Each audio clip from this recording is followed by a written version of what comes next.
मी वैदी सदार. आज निरोप समारंभ म्हणजे आपल्या या शालेय जीवनातील शेवटचा दिवस. आजचा दिवस म्हणजे आपण एक पायरी म्हणून जगात पुढे प्रवेश करत आहोत. प्रत्येक माणूस घडविण्यासाठी या जगात कुणाचा हात असेल तर तो म्हणजे शिक्षक.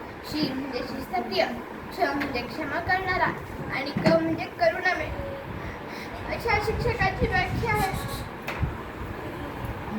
बोला न रडता. आपण व्हिडिओ करायचा ना. बोल.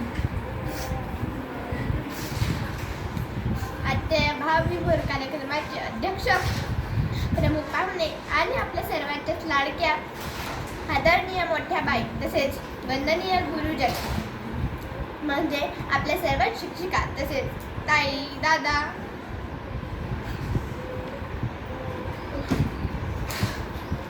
आणि माझ्या मित्रमैत्रिणी, आज अतिशय भावना प्रमाणाने मी बोलण्यासाठी उभी आहे.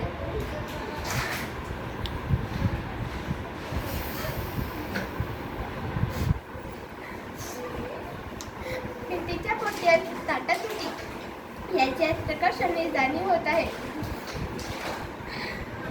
आजच्या आपल्या या शालेय जीवनातील शेवटच्या दिवसामुळे मन अगदी भरून आली आहे. आपण जेव्हा एकमेकांच्या सानिध्यात असतो तेव्हा आपल्याला एकमेकांचे इतके महत्त्व कळत नाही, पण आपण जेव्हा ही शाळा शिक्षिका सोडून जाणार हा विचार केल्यावर एकमेकांचे महत्त्व अधिकच जाणवू लागले आहे. माझा हक्काचा आवडतं घर म्हणजे माझी शाळा होती. माझा आवडते ही मनापासून शाळा, माझा आवडते ही मनापासून शाळा.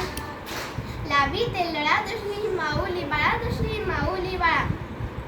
आई आपल्या जीवनाचा पहिला गुरु असते तर दुसरा गुरु अर्थातच शाळा. त्यामुळे या शाळेचे माझ्या जीवनातील महत्त्व ध्रुव ताऱ्याप्रमाणे आहे.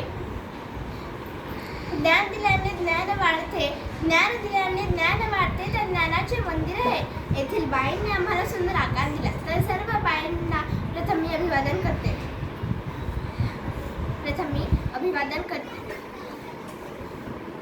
या बाईंनी आम्हाला ज्ञान देण्याचेच काम केले नाही तर आमचे व्यक्तिमत्व सर्वांना सुंदर बनविण्यासाठी अथक प्रयत्न केले. त्यांच्या धडपडीला सुद्धा आम्ही नेहमी चांगला प्रतिसाद दिला. मोठ्या बाईंची कौतुकाची थाप कधी न विसरण्यासारखी आहे. ताई दादांनी आम्हाला सर्वांनाच मदत केली आहे. खास करून